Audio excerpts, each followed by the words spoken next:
மகர ராசி அன்பு சொந்தங்களுக்கு வணக்கங்க. சனீஸ்வர பகவானே ராசி அதிபதியாக கொண்டவங்க. இதனால எந்த ஒரு தப்பு தண்டாவுக்கும் போக மாட்டாங்க. தப்பான ஆட்களுடைய சவகாசம் இருந்தா அப்படியே வெட்டு ஒண்ணு துண்டு 2 பேசி ஒதுக்கி விட்டு வந்துட்டே இருப்பாங்க. இவங்கள பொறுத்தவரைக்கும் மனசுல பட்டத அப்படியே பேசுவாங்க. கடல் அலை மாதிரி புது புதுசா எண்ணங்கள் தோன்றிக்கிட்டே இருக்கும். அதே மாரி யார்கிட்டயாவது ஏதாவது ஒரு ஐடியா இருந்துச்சுனாக்க, நீங்க அத எப்படி பண்ணீங்க? ஏது பண்ணீங்கன்னு சொல்லிட்டு வழியா போய் கேட்டு, அவங்களுடைய வளர்ச்சிக்கு எது காரணமா இருந்துச்சோ, அத வந்து எடுத்துக்கூடியவங்க. அதாவது நல்லத வந்து தேடி தேடி போய் கத்துக்கக்கூடியவங்க. மனிதநேயத்தோட வாழக்கூடியவங்க. இவங்கள பொறுத்தவரைக்கும் யாருக்கும் தொல்லையா இருக்கக்கூடாது. முடிஞ்ச அளவுக்கு உதவியா இரு. உன்னால முடியலையா? ஒதுங்கி வந்துரு. அதேபோல விவேகமாக செயல்படக்கூடியவங்க, வேகமாகவும் செயல்படுவாங்க. நீங்க அதிகமா பெருமாள கும்பிடுவீங்க. ஏன்னா, சனியின் பூரண ஆதிக்கத்துல பிறந்தக்கூடிய உங்களுக்கு, திருமால் கிட்ட மாறாத பக்தி இருக்கும். ஓகேங்களா? இதனால அடிக்கடி வந்துட்டு பெருமாள தான் கும்பிடுவீங்க. சனிக்கிழம ஆனா போதும். நாமம் போட்டுக்கிறது. சனிக்கிழமனா போதும். பெண்களா இருந்தீங்கனாக்க, பெருமாள வழிபாடு செய்யாம அந்த நாள தொடங்கவே மாட்டீங்க. அதேபோல எந்த ஒரு விஷயத்திலுமே முதலிடம் புடிக்கணும்னு நெனைப்பீங்க. நெனச்சத சாதிக்கணுங்கிறதுக்காக எவ்வளோ சிரமத்த வேணா சந்திப்பீங்க. ஒரு விஷயம் கஷ்டமா இருந்துச்சுனாக்கா, மத்த ராசிக்காரங்கலாம் விட்டு விலகுவாங்க. ஆனா, இந்த மகரம் மட்டும், "ஓ! இந்த விஷயம் இவ்வளோ கஷ்டமா இருக்கா?" அப்படின்னு அதுக்கான பலன் வந்துட்டு அதிகமா தான் இருக்கும் அப்படின்னு உழைப்புக்கு முக்கியத்துவம் கொடுக்கக்கூடியவங்க. தான் உழைப்பு, தான் உயர்வு.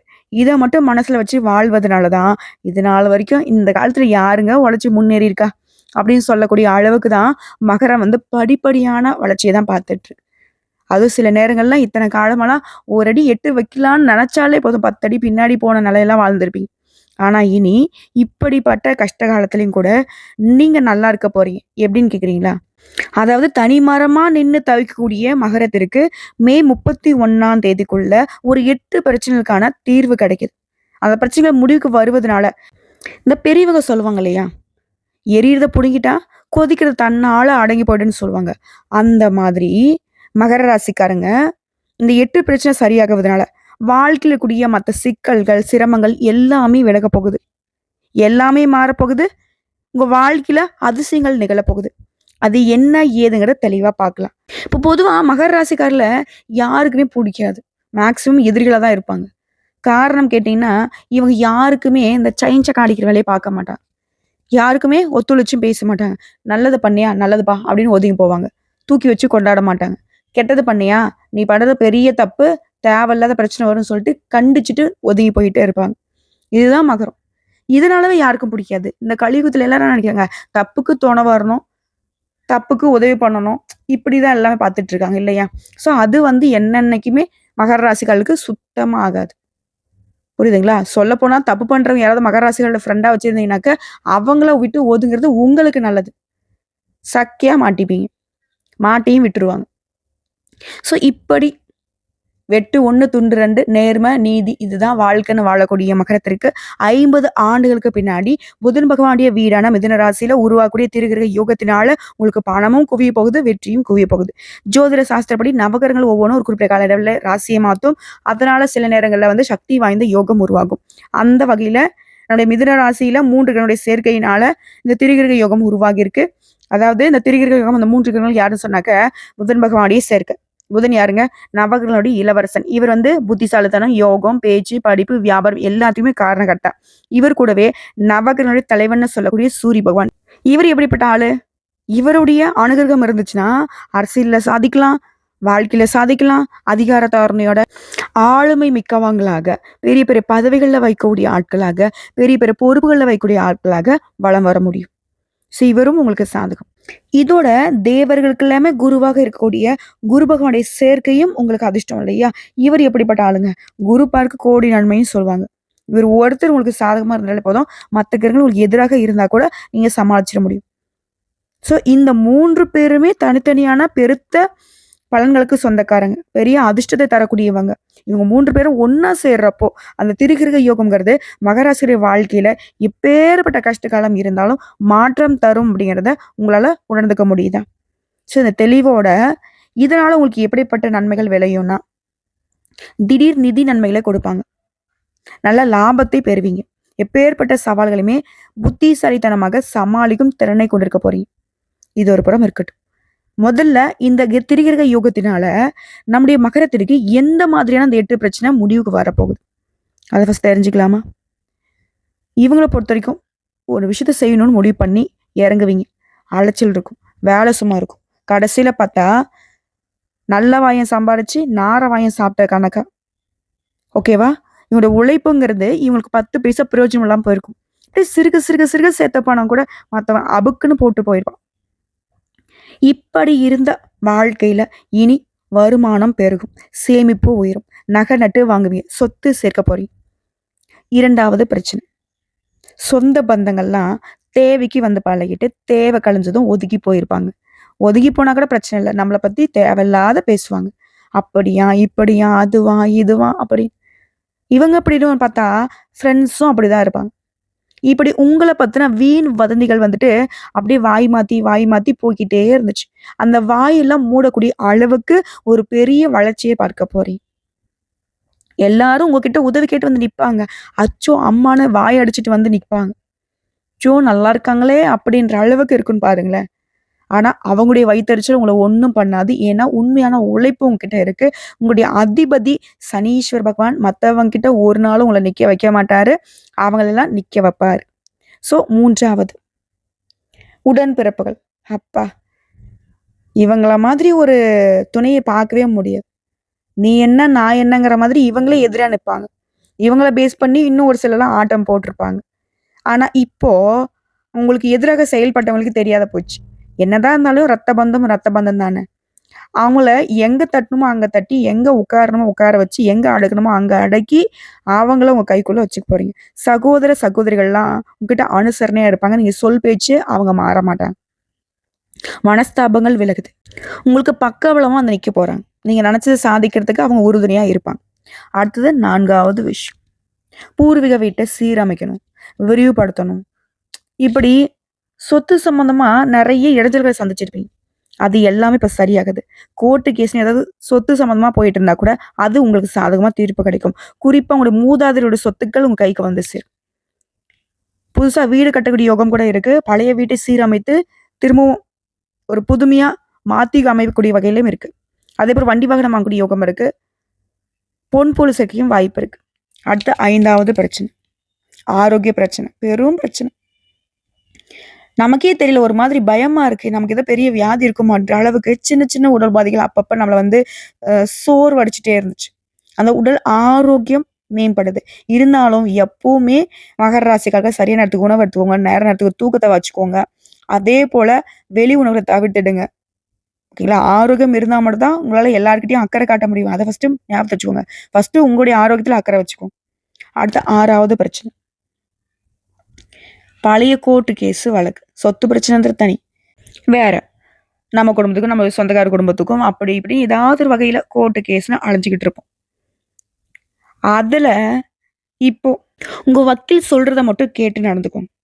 தானா எந்த ஒரு முடிவும் எடுக்காதீங்க. பேச்சிலும் சரி, செயல்பாடும் சரி. நிதானமா இருங்க. தன்னால அந்த கோர்ட்டு கேஸ் தீர்ப்பு உங்களுக்கு சாதகமா முடிஞ்சிரும். இந்த மகர ராசிய பொறுத்தவரைக்கும் நல்ல சிந்தனைகள் தான். ஆனா என்னன்னா அவசரம் காட்டிடுவாங்க. மத்தவங்களுக்கு ஹோப் குடுத்துருவீங்க. இப்போ ஓடி வரோம். ஓடி ஒரு இடத்த வந்துட்டு ரீச் பண்றதுக்கு ஓடி வரோம். அப்பதான் ஜெயிக்க முடியும். ஓடி வந்துட்டு இருக்கிறப்போ நம்ம கூட ஓடிட்டு வர்றான் பாத்தியா போட்டி எல்லாரும். அவனுக்கு வந்து பாத்தீங்கன்னா உங்களுடைய ட்ரிக்ஸ சொல்லிக் குடுக்குற மாரி. நெறைய விஷயங்கள்ல மகரம் தோத்து போறதுக்கு காரணம் அதான். இவங்களோட ரகசியங்கள் வந்துட்டு ஈஸியா வெளிய சொல்லிடுறீங்க. ஆனா நீங்க என்ன நெனைக்கிறீங்க? பரவால்ல பொழச்சுட்டு போட்டுன்னு நெனைக்கிறீங்க. ஆனா அந்த பரவால்ல பொழச்சுட்டு போறதில்ல. அந்த பொழப்பு மத்தவங்க பொழைக்கிற பொழப்பு வந்து பாத்தீங்கன்னாக்கா உங்களுடைய உழைப்பை திருடி பொழைக்கிறாங்க. அப்போ அந்த உழைப்பு உங்களோடது வீணா போகுது. நீங்க வீழ்ச்சி அடையறீங்க. அத மனசுல வச்சுக்கோங்க. இல்லையா? அடுத்தது 7வது பிரச்சனை. சின்ன சின்ன வாகன விபத்துகளால, நோய் நொடிகளால பாதிக்கப்பட்டு, நெறைய செலவுகளால அவஸ்தைப்பட்டு, அல்லோலப்பட்டுருப்பீங்க. சதா நேரமும் ஏதாவது ஒரு செலவு இழுத்து விட்டுட்டே இருந்திருக்கும். அந்த செலவுகள் பண்ணக்கூடிய நிலை மாறுது. ஓகேங்களா? ஒரு 10 காசு சேர்க்க முடியாத அளவுக்கு ரூ.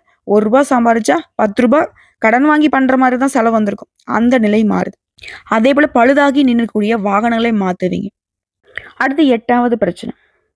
குடும்பத்துல சந்தோஷத்துக்கு வழியே இல்ல. ஆளுக்கு ஒரு பக்கம் மூஞ்சி திருப்பிட்டு போறோம். ஒத்துமை இல்ல. போறவரெல்லாம் கேவலம் பேசுற மாதிரி தான் வீட்ல சண்டை, சச்சரவு அப்படியே போயிட்டு இருக்கு. சுப நிகழ்ச்சியும் தடைபட்டு போகுது. இப்படி இருக்கக்கூடிய குடும்பத்துடைய சூழ்நிலை மாற்றமடைந்து குடும்பத்தில் சந்தோஷம் நிரம்பி இருக்க போகுது. பல வகையில் பணவரவு உண்டாக போகுது. எல்லா விஷயங்களுமே வெற்றி கிடைக்க போகுது. வழக்கில் வெற்றி, கணவன் மனைவிக்கிடையே சந்தோஷம், தாம்பத்தியம் இனிக்கும்.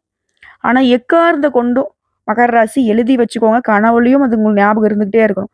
3ஆம் நபருடைய தலையீடு இல்லாம பார்த்துக்கோங்க. குடும்பத்திலயா இருக்கட்டும், தொழில்லயா இருக்கட்டும், நட்பு ரீதியா இருக்கட்டும், எல்லாருக்கும் ஒரு கோடு போட்டு அந்த தாண்டி வராத மாதிரி பார்த்துக்கோங்க. அதே போல உத்தியோகத்தில் இருக்கீங்களா, அதிரடி மாற்றம் இருக்கும், முன்னேற்றம் இருக்கும். மேல் அதிகாரி கிட்ட ஆதரவு கிடைக்கும். கொடுக்கல் வாங்கல்ல மேன்மை ஏற்படுது. கௌரவ பதவிகள் தேடி வரும். அலுவலக ரீதியா, தொழில் ரீதியா வெளியூர் பயணம் போயிட்டு வருவீங்க. சொந்த ஊர்ல செல்வாக்கு அதிகமாகும். வீடு வாங்குறது, வீடு கட்டுறது எல்லாமே நல்லபடியா நிறைவேறும். அரைகுறையா நின்று போன கட்டிட வேலைகள்லாம் இப்போ முழுமூச்சோட கட்டிட முடிச்சு கிரகப்பிரவேசம் செய்வீங்க. அதே போல தாய் வழி சொத்துக்கள் கைக்கு வரும். மகனுக்கோ மகளுக்கோ வெளிநாட்டுல வேலை கிடைக்கும். கல்வியில மேம்பாடு இருக்கு. அதே போல தள்ளி போன மகராசியுடைய உங்களுடைய திருமணமோ இல்ல உங்களுடைய மகனுக்கோ மகளுக்கோ திருமணம் ஏதாவது ஏற்பாடா இருந்தா அந்த திருமணங்கள் இப்ப கைகூடி வரும். விஐபிகளுடைய முன்னிலையில அந்த கல்யாணத்தை ஜம்மு நடத்துவீங்க. அதே போல அரசியல்வாதிகளாம் தலைமைக்கு நெருக்கமாகுவீங்க. வெற்றி பெறுவதை மட்டுமே வழக்கமாக கொண்டு வாழ போறீங்க. இதோட வாழ்க்கையில திடீர் திருப்பங்கள் வரும்னு சொல்லியா, தந்தையாருடைய உடல் ஆரோக்கியத்துல அக்கறை காட்டுங்க.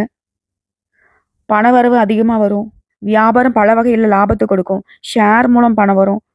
ஒட்டுமொத்தமா சமுதாயத்துல அந்தஸ்து கௌரவத்தோட வாழ போறீங்க. குடும்பத்துடைய அந்தஸ்து பல மடங்கு உயர போகுது. எல்லாத்துக்கும் மேல விலை உயர்ந்த நகைகளே வாங்குவீங்க. புண்ணிய ஸ்தலங்களுக்கு போயிட்டு வரக்கூடிய யோகம் இருக்கு. குடும்பத்துல இருந்த தடைகள் எல்லாமே உடைப்படுது. உடைய விருப்பங்கள் எல்லாமே பூர்த்தி ஆகுது. அடுத்தவங்களை நம்பி மட்டும் எக்காரணத்தை கொண்டு மகர ராசி அகலக்கால வைக்கக்கூடாது. உங்களுக்கு தெரிஞ்சதை செய்யணும். உங்க வேலையை நீங்க தான் செய்யணும். யாரையும் நம்பி ஒப்படைக்கூடாது. யாரையும் நம்பி எதையும் கொடுக்கக்கூடாது, வாங்கக்கூடாது. புரியுதுங்களா? மகரம் எக்காரணத்தை கொண்டும் யாரையுமே எந்த காலத்திலையும் நம்பக்கூடாது. சனீஸ்வர பகவானை அதிபதியாக கொண்டவங்க. நீங்க தான் பல பேருக்கு வழிகாட்டி. ஓகேங்களா? உங்களை தான் 10 பேர் நம்பினே தவிர்த்து நீங்க ஒருத்தர் நம்பி இருந்துட்டீங்க அப்படின்னாக்கா அந்த வேலை கண்டிப்பா சாதகமா நமக்கு இருக்காதுங்கிறத முடிவு பண்ணிக்கோங்க. ஒட்டு மொத்தமா இந்த திரிகிரக யோகம்ங்கிறது புது புதிய விஷயங்களை நீங்க கத்துக்க போறீங்க. இதை பயன்படுத்தி உங்களுடைய இலக்குகளை எட்டி பிடிக்க போறீங்க.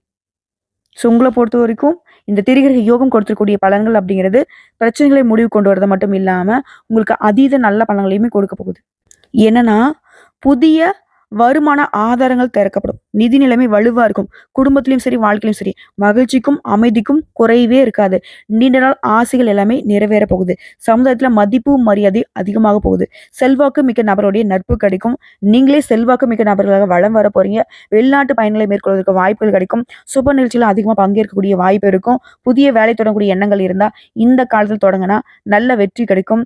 அதே போல நீண்ட காலமாக உங்களுடைய பணம் எங்கேயாவது வெளியில சிக்கியிருந்தா அந்த பணத்தை நீங்களே மறந்துருந்தா கூட அந்த பணம் திரும்ப கிடைக்கிறதுக்கு வாய்ப்பு இருக்கு. வருமானத்துல உயர்வு இருக்கு. வாழ்க்கையிலும் சரி, தொழிலையும் சரி முன்னேற்றத்தை பார்க்க போறீங்க. உத்தியோகத்திலுமே உயர்வை அடைய போறீங்க. அலுவலகத்துல உங்களுக்கு கொடுக்கப்பட்ட வேலையை திறம்பட செய்து முடிக்கிறதுக்கான வாய்ப்பு இருக்கும். மேல் அதிகாரிகிட்ட முழு ஆதரவு கிடைக்கும். அதே போல ஏற்கனவே தொழிலையும் ஏதோ ஒரு விஷயத்திலையும் முதலீடு பண்ணியிருந்தாக்கா பழைய முதலீடு இருந்து கூட இப்ப நல்ல லாபத்தை பார்ப்பீங்க. அதே மாதிரி பங்கு சந்தை, பந்தயம், லாட்ரி இதன் மூலம் கூட நல்ல நிதி ஆதாயங்களை பெறுவதற்கு வாய்ப்பு இருக்கு. ஸோ ஒட்டு மொத்தமா இந்த திரிகிரக யோகங்கிறது மகர ராசிகளுக்கு வாழ்க்கையில மாற்றத்தையும் ஏற்றத்தையும் அதிசயங்களையும் நிகழ்த்த போகுது. இது எல்லாம் உங்களுக்கு நினைச்சிருக்குனாக்கா நீங்க செய்ய வேண்டிய பரிகாரம் மற்றும் வழிபாடு. இந்த 3 பேரால தான் நமக்கு நல்லது நடக்க போகுது. புதன் பகவானுடைய வழிபாடு செய்யணும். அவருடைய அனுகிரகம் நமக்கு நினைச்சிருக்கணும். ஒவ்வொரு புதன்கிழமையும் அருகில் கூடிய உங்களுக்கு ரொம்ப பிடிச்சமான இஷ்ட தெய்வம் சொல்லக்கூடிய பெருமாளுக்கு மகாலட்சுமி தாயுடைய அம்சம் பொருந்திய துளசி மாலை அணிவித்து குடும்பத்தில் இருக்கிற எல்லாருடைய பெயர்லையுமே அர்ச்சனை செஞ்சுட்டு வாங்க. செல்வ செழிப்பு மேலோங்கும். குடும்பத்தில் சுபிக்ஷம் நிலைக்கும். 2வது சூரிய பகவானுடைய வழிபாடு. அனுதினமும் சூரிய பகவானை வணங்கிதான் ஒரு நாள் தொடங்கணும். இதன் காரணமா வாழ்க்கையில எக்காரணத்தை கொண்டும் இருட்டுங்கிறது சூழாம போகும். எப்பேற்பட்ட சூழ்ச்சிகளும் உங்களை சூழாம இந்த சூரிய பகவானுடைய வழிபாடு உங்களுக்கு பலன் கொடுக்கும்.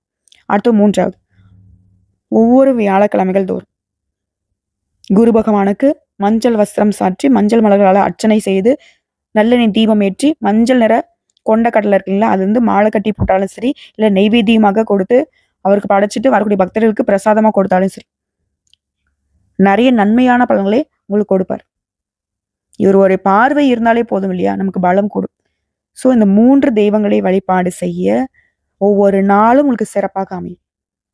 யாரும் உங்களுக்கு எப்பேற்பட்ட சூழ்ச்சி ஏன் அந்த தெய்வங்களே இறங்கி வந்து உனக்கு வந்து ஒழிச்சு கட்டணும் முடிவு பண்ணா கூட சரி, முயற்சி மட்டும் தான் பண்ண முடியும் தவிர்த்து ஒன்றும் உங்களை பண்ண முடியாது. ஸோ ஒட்டு மொத்தமாக மகரத்திற்கு வாழ்க்கை மாறுதுங்க. நல்லா இருக்க போறீங்க, ரொம்ப ரொம்ப நல்லா இருக்க போறீங்க. மறக்காம என்னென்ன செய்யணும் என்னென்ன செய்யக்கூடாதுங்கிறத நோட் பண்ணி வச்சுக்கிட்டு வாழ்க்கையில பயன்படுத்தி பாருங்க. வெற்றி நிச்சயம். வாழ்க வளமுடன்.